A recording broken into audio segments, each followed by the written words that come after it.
Right. Hey everyone, I'm Klloo, and it's been a while since we've done anything relating to Fab. Well, not, too long, but still. The last thing was a combo showcase for Bolton, which is basically the gist of what I'm doing at the moment, right? If there's something completely noteworthy for us to discuss, we'll discuss. Otherwise, it will just be showing off completely arsepool decks that take what you can do in Fab to probably the absolute extreme, which I do have something in the works with the new Ranger chess piece, because it is pretty disgusting what you can do. In fact, something is pretty disgusting when it brings about a whole bunch of new card bugs for Talishare. If you're on the Talishare Discord, one of the big ones is Silver the Tip. So many people are experimenting with it because it works wonderfully with the new Ranger chess piece, and a few other things like Sand Scour or just putting something from the deck into your arsenal, an arrow, right? So yeah, that's raised bug reports for Talishare, even though Silver Tip is quite an old card. So that really tells you, something is shaking up the meta.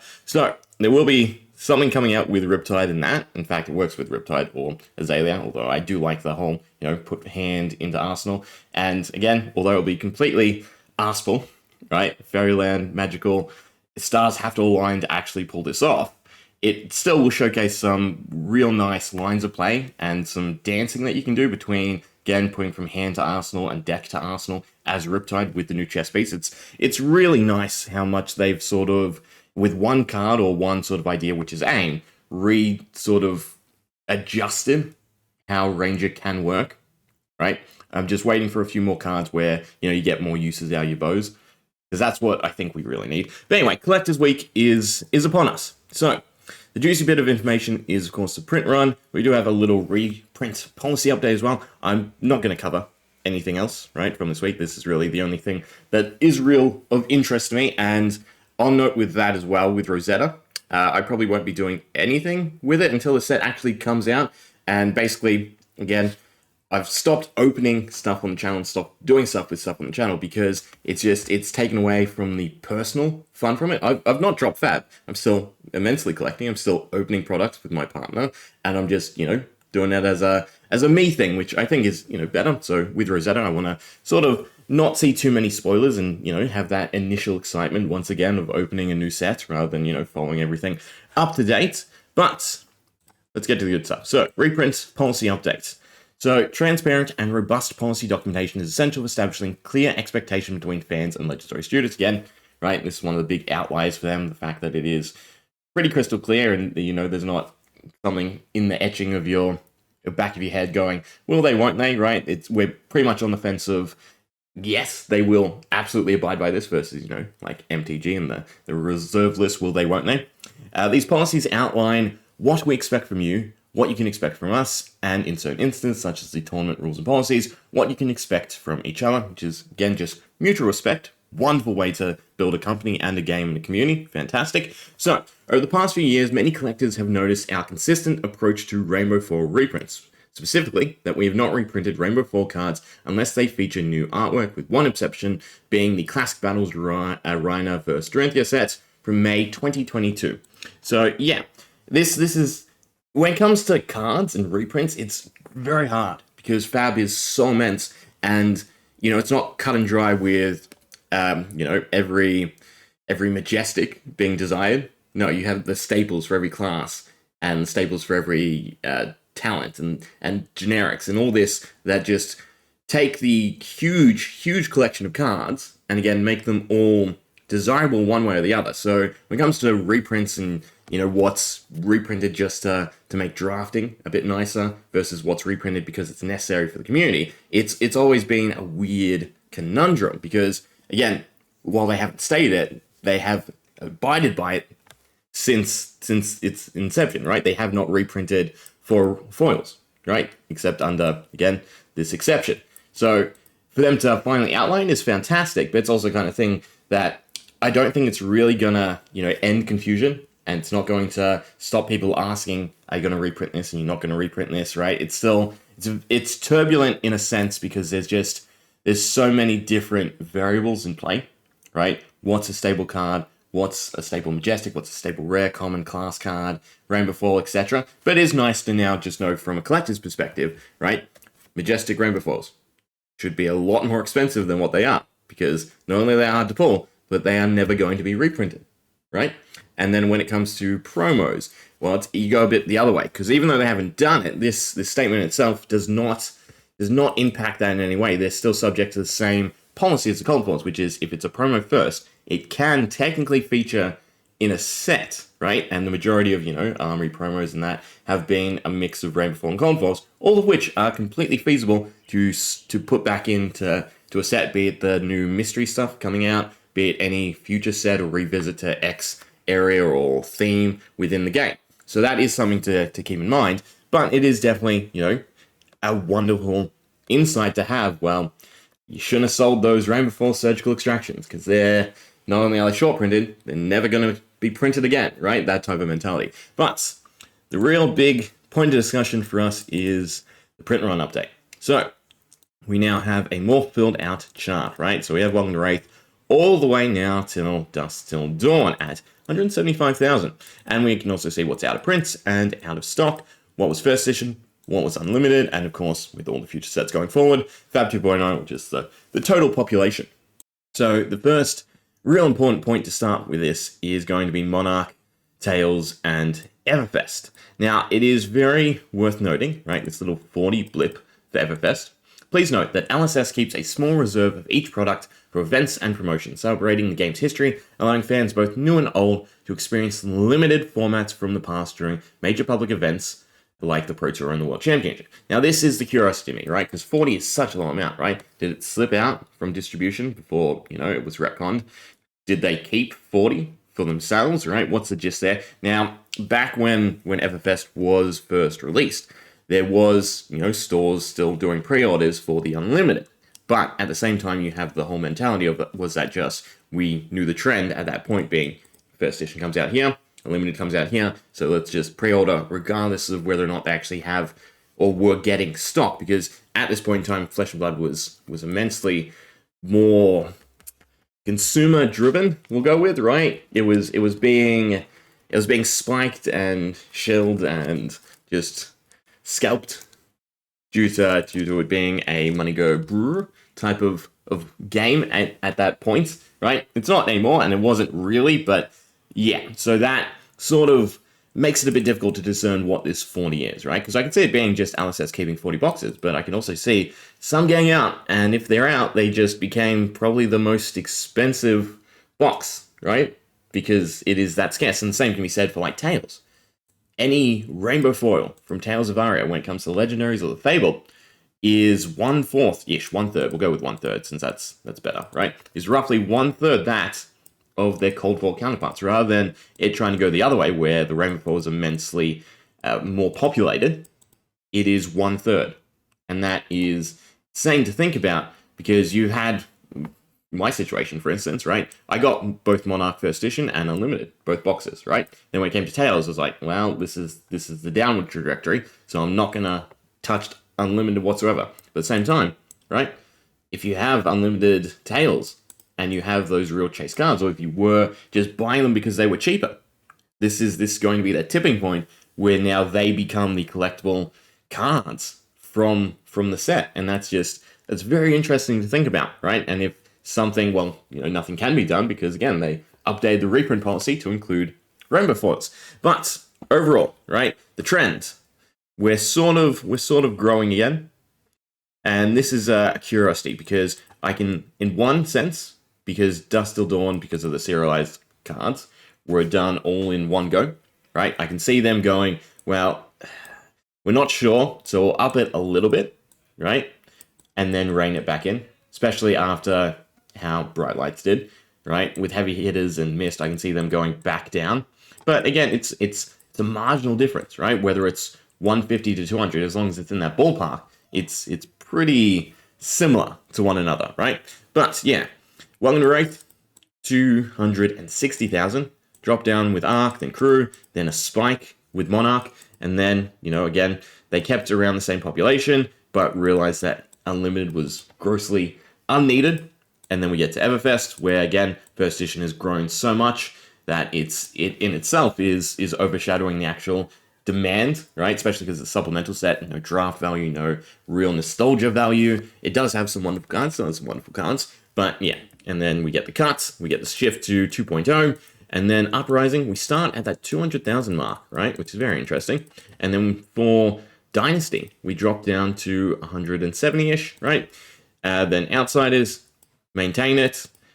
Again, Dusk Till Dawn, slight increase. Again, could just be a little bit of a buffer situation because it was printed all at once so that they could stick the serialized art cards in. But I would assume even if there was growth after that with Bright Lights, it would taper back down because, again, Bright Lights did not perform well, right? So when it comes to heavy hitters, even though this was, thought of as a wonderful restart, and it did turn into a wonderful set, I can still see them reining it in, right? Again, being around the 160 to maybe 170, 165, or keep it, around these numbers, a little bit of leeway. Either way, it's still going to be somewhat similar, and that's probably where we are still, and it's just being maintained. So overall, this, in a sense, does kind of look bad because we have a reduction, right, of how much product they're moving, which is every quarter means that this quarter is less because, you could do numbers with the inflation, with how much boxes have gone up. Granted, again, I can't say internally that it's gone up so much. I mean, from LSS to distributors and distributors to actual stores, because, box prices overall, it's always been around 120 here in Australia. Regardless of any yearly change, boxes have always sat around 120 Australian, right? Even though the recommended is 160, right? So, yeah, although it does look bad, it's good in the aspect of them reining it in and thinking proactively what the game needs, what the community needs, what collectors need. So yes, it's wonderful to have this information, right? Monarch, again, is just, you can look at it this way. First edition cards, it's not huge, especially when you compare it to Tales, Everfest, or any of the current sets, right?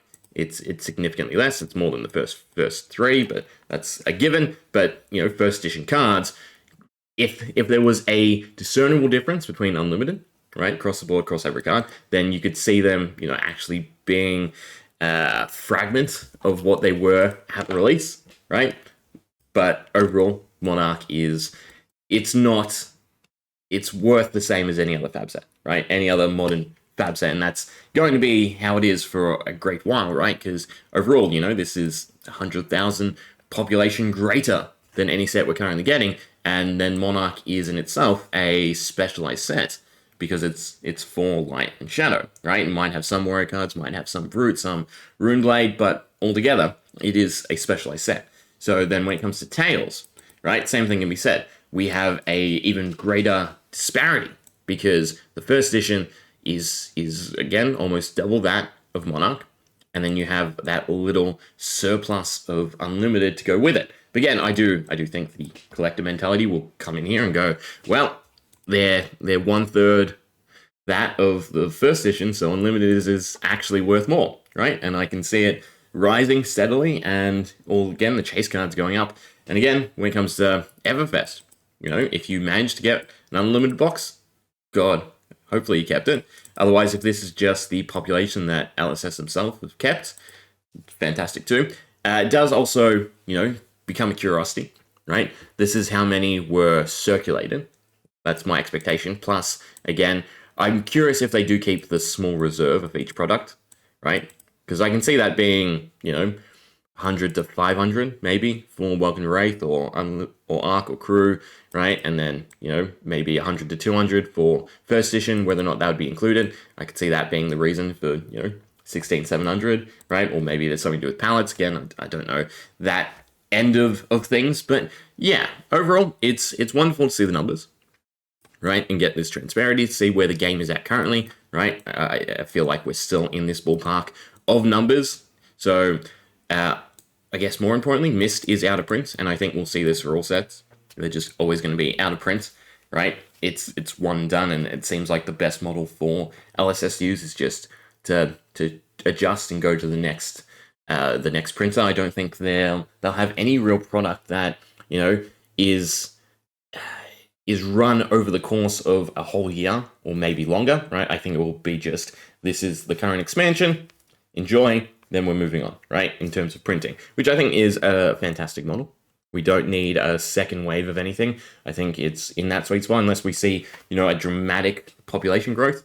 I'm completely happy with every set to be out of print from a month after release or something like that, right? once it's all shored up. But then we have the history products too. So history product 1 is out of print, but still to be announced. And I do find this curious, right? So history product 2, we didn't get an English version, correct? We do have the black label, right? So out of stock in Germany. Is that DE is German? The DE always confused me because my mind goes to Dutch and it's not Dutch, right? But it is out of print. They are all out of print, but they're still to be announced. And I think this is a curiosity, right? Because this sort of covers the rest of the world, but then also adds into everything else, right? How many of X, Welcome to Wraith, Klloo, Monarch were added? Well, actually, sorry, it's just a Klloo, right? You know, how many white border Command and Conquers are there? How many white border blah, blah, blah? Because, again, from a collective perspective, that you want the numbers. You want to know how scarcer X is to Y, right? And again, going back to Tales, we now know that the Unlimited is, you know, twice, 3 times as rare as first edition, which will affect it. And you know what? I'm curious. I doubt it's had any drastic change straight away, but we'll see about the Fable and maybe some of the legendaries. Okay, so we'll start off with the boxes, right? So currently sitting around $50, right? Give or take a little bit. What? 40, 56, nah, it's a little bit higher. This is actually quite the spread, right? Some going for 40, some going for 50. I'd say around $50 is probably what they're at. And then we have Unlimited, currently, again, sitting around the same. Again, the spread on the lower end. But I'm very curious if this is just going to go up, because again, this is now rarer. Then we have the actual. That's interesting. Why is it just called for? There's no Rainbow Pods being sold? But they're not too dissimilar. And again, when it comes to playable cards, this is another thing to keep in mind, right? If a card is immensely playable, the version goes out the window and it just climbs because people just want any version. They just start picking up the cheapest version, and that pushes it up till it reaches the more desirable or collectible version. So Spellbound Creepers with Rosetta on the horizon. That's most likely why. New Horizon. I'm curious. I haven't been on TCG Playground for a while, but yeah. I remember this showing all the different types. I'm guessing it's just because there's not enough sold. But again, similar pricing, but Azalea has been doing somewhat well, right? So what's the Fable? The Fable does not really see play. Okay, so first edition, around 70, Unlimited, again, similar. Yeah, so the fact that they're all, you know, not too far apart from one another, I definitely think the Unlimited is going to go up. Again, because it has that scarcity value to it now. Ramhead? No, again, still around the same. Yeah. Both around 40, 30, 30, 40. Crown of Seeds. Is this still banned?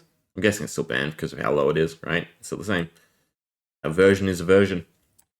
So it'd be very interesting to see what happens in the coming week, right? I think Tales is definitely one to watch because, again, it leads into Rosetta 2, so that's another factor going to be spurring it along. But very interesting to finally have the numbers. And I guess we wait next year for Bright Lights. Bright Lights Heavy Hitters will be the next, point of interest. Whether or not it did actually have a drastic impact, right? Because I can see them trying to ramp up because there was quite the spectacle about Bright Lights, right? And then it fell flat. And then a resurgence with Heavy Hitters. I would assume Mist, they, again, went up slightly just because they go into this mentality of, actual show events, right? Where we actually have the, God, what are they called? World premiere, there we go. Mind blank, right? But yeah, overall, very interesting. I want Rainbow Foil Everfest cards now, just because I see it's 40 to 200,000. Anyway, hope you enjoyed. See ya.